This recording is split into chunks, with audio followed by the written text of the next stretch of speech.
बहन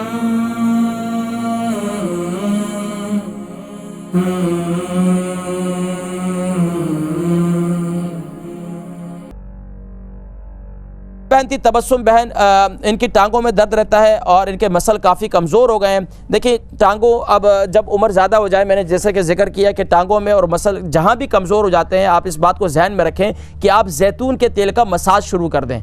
आप जैतून के, अगर आपकी बच्चियां मौजूद हैं तो बच्चियों से कहें कि आपके रोज़ाना पाबंदी के साथ 2 टाइम मसाज करें। आपको अगर आप ख़ुद कर सकती हैं तो ख़ुद कर लें, बेहतरीन तरीका यह है। और दूसरा, अंदरूनी तौर पर आसाब को तक़वियत देने के लिए बेहतरीन तरीका यह है कि आप इंजीर का इस्तेमाल करें, और इंजीर का, और इसी तरीके से रात को ख़ास तौर पर यानी कि सुबह उठकर आप इंजीर जो है ऐसे दूध के साथ खा लें, और रात को मेथी दाने को जो है ग्राइंड कर लें, दूध के साथ जो है मेथी दाना खाएं। सुबह इंजीर खाएं दूध के साथ, रात को जो है मेथी दाना जो है उसे ग्राइंड कर लें, ग्राइंड करके जो है 1 चम्मच जो है दूध के साथ उसे खा लें। इससे इंशाल्लाह आपके मसल्स भी बेहतर होंगे और आसाबी तक़वियत भी महसूस होगी, और यहाँ तक कि आप अपने आप को स्ट्रॉन्ग फील करेंगी। और दूसरा, आप अपनी थोड़ी सी चहलकदमी शुरू कर दें, वॉक शुरू कर दें रोज़ाना। कम से कम भी ख़वातीन जितनी हैं, देखें घरों के अंदर रह रह कर भी बहुत मुश्किल हो जाता है, वॉक ज़रूर करें, उठना बैठना करें कम अज़ कम। ये ऐसा मसल मजबूत करने का बेहतरीन तरीका ये है, आप अपने घर में सीढ़ी ऊपर नीचे चढ़ सकती हैं